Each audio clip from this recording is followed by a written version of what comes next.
The first room at the entrance to the museum is the Leo Maloney Room. Post office section to the left is a typical country post office in use until about 1978.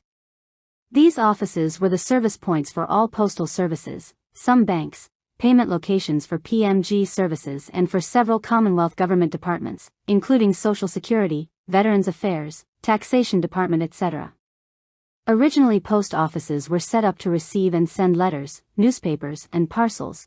They were also telegraph offices where you could send and receive telegrams that were quicker than postal services, and last but not least, confirmation of delivery. Please sign here. Telegrams were the premium product at the time, and were expensive to use, as payment was required for every word in the message, but not the address. It can have more words than the message. The transport and delivery of postal items could have been done by the use of boats, horses, horse-drawn carriages, trains, bicycles, walking, vans, trucks and aeroplanes. This post office features a manual telephone exchange that can connect public, private and business telephone services in their local community or to other places in the state, country, or even overseas. When required, these post offices could become the emergency headquarters contact points for disasters, lost people and fires. Before the Federation, each state had their own post and telegraph department. There was a call for more uniform pricing and delivery across the states. It was agreed that these departments were combined using federal control with an appointed Commonwealth Postmaster General, becoming the PMG department responsible for post, telegraph, and telephone services etc. across all states. The Australian PMG department used the British GPO model of operations and technology. The PMG was separated into Telecom and Australia Post in 1975.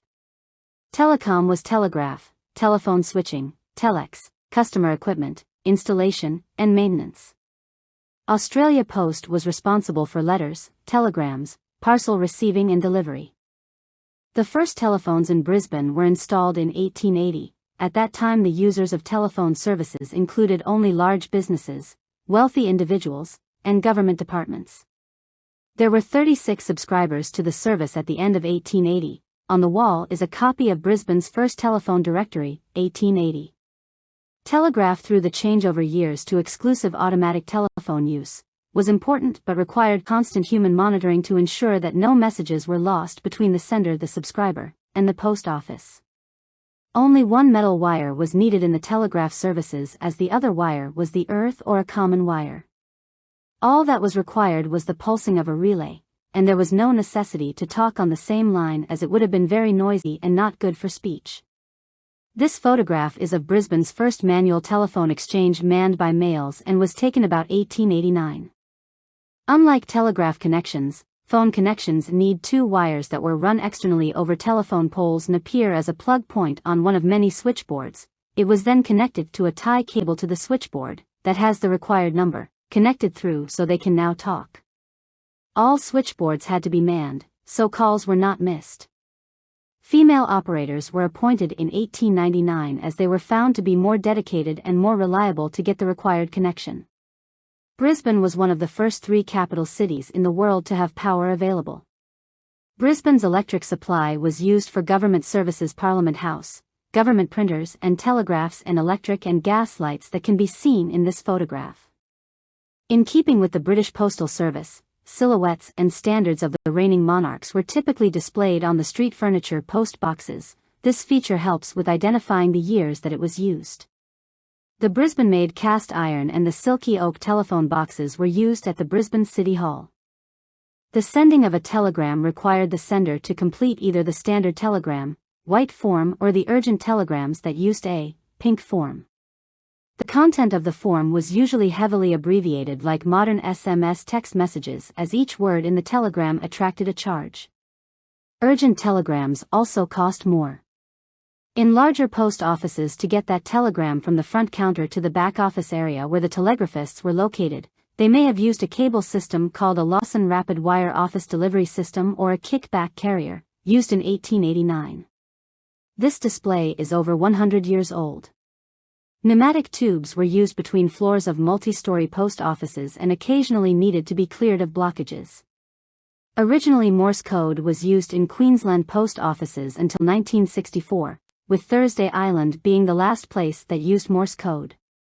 Teletype machines replaced human telegraphists as they were able to receive a message anytime without someone needing to be in attendance and then to understand the code.